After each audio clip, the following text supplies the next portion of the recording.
নমস্কার বন্ধুরা, রজতকে মিনি ব্লগে আপনাদের সবাইকে স্বাগত জানাই। বন্ধুরা, আজকে আমরা চিকেন কষা করব। তার জন্য ফোড়নে দিয়ে দিলাম গোটা মশলা আর আদা রসুনের পেস্ট।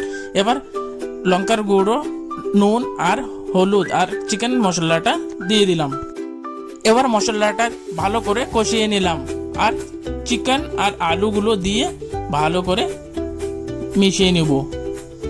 চিকেনটা আমাদের ফ্রাই হয়ে গেছে। এবার ধনের পাতা দিয়ে দিলাম আর গরম মশলা দিয়ে চিকেনটা আমরা নামিয়ে নেব।